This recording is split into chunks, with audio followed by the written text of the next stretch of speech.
Hi guys! Welcome to my mini vlog!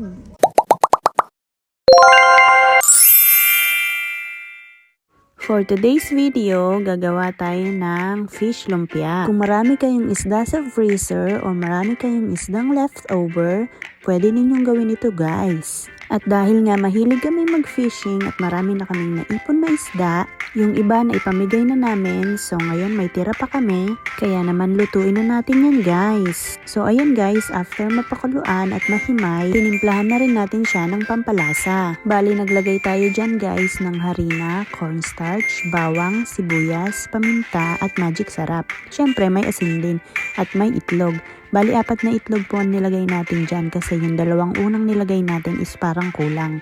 Naglagay din pala tayo ng carrots. Pampadagdag sarap at flavor na rin yan guys.